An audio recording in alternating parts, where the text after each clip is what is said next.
Hello, hello to my American family and friends. Happy Thanksgiving.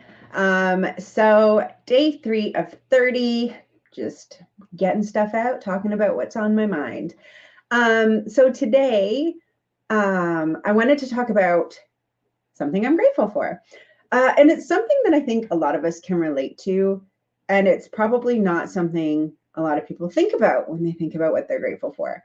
And that is having someone to sit with you through the suck, right? Let me explain. So, as I said in yesterday's video, I was trying to get my family a mortgage. It wasn't going well. And this was actually back in April. Anyways, we renovated the house. We did get financing. Renovated the house and we needed to refinance. And again, that wasn't necessarily going great. We live in the country now, and in the current market, with everything that's going on, lenders don't necessarily want to do the same loan to value, especially as I mentioned yesterday, without being able to use my income. We're not looking at A lenders, we're looking at B lenders, that sort of thing. So we had an approval and it was very exciting. And then they saw the appraisal and they said, due to the uniqueness of the house, they were going to pass. So I was going through all my other lenders, looking, working with people, trying, and it was getting really stressful. And so stressful to the point that one day I just sat on the floor of my office and cried. I was so overwhelmed. I didn't know what to do. I felt like I had exhausted all of my options. My brain was spinning, saying all that negative stuff inside my head. And at the same time, trying to be, a good mom, get my job done, be there for my family, do all the things I was supposed to do, and figure out this financing situation. Felt like I was failing my family. I felt like I was failing everyone. And I don't know what it was, but in that moment, I felt very alone, right? I felt like it was all on me to sort this out, and I wasn't succeeding, and that no one could help me. No one could do what I do. And I had no one to call, no one to talk to, and no one to ask for help. And that's scary, right? Being in that space where you feel truly alone and that you don't have any lifelines, you don't have anyone to reach out to help you that can actually do something to help you. It's scary and it's overwhelming. And so I just sat on the floor of my office and I cried. I cried so hard. My eyes were puffy. And lo and behold, that day, my husband was homesick. He had strep throat. He was doing a renovating job for a woman who was older and didn't want him at her house while he had strep throat because she didn't, want to catch it. And so he was home, and I went downstairs, and I was just like, I can't do this. I can't do this anymore. I don't know what to do. I'm scared. I'm overwhelmed. And I was crying. And my husband doesn't work in finance, right? He's a construction guy. He knows how to build things, fix things, make magic happen with space and wood and all this great stuff. But he doesn't know finance. He doesn't do mortgages. He doesn't do that kind of stuff. But what he did was so much more important than what he knew.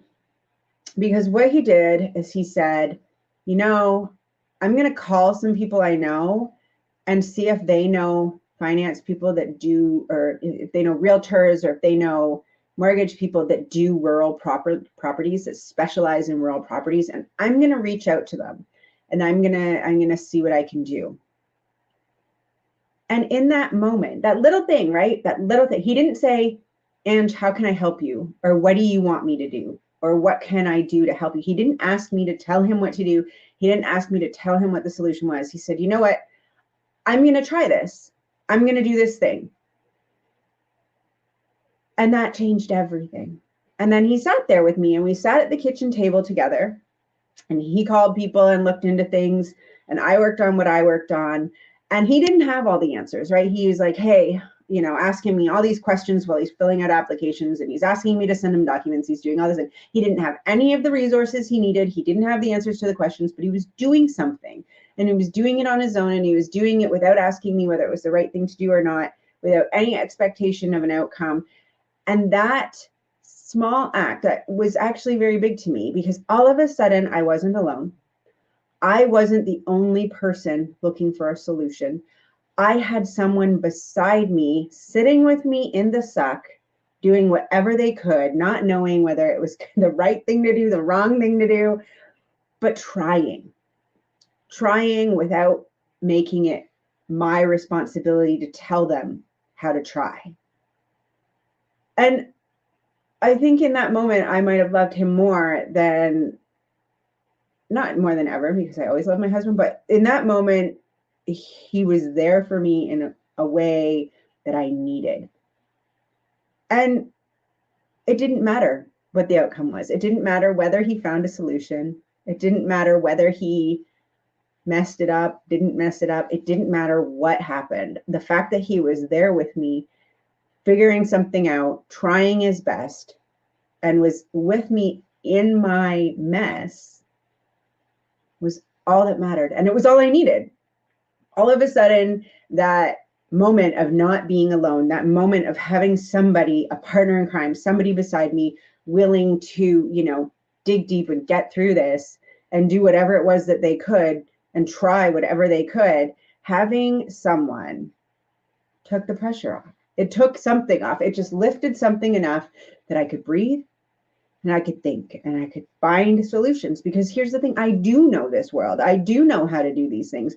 And having him there relieved the pressure enough that I could start to think about solutions. I could start to do what I do and come up with ideas and play around with things and look. And I wasn't crowded anymore, right? My brain wasn't crowded. The noise level lowered inside my head and I could think through solutions.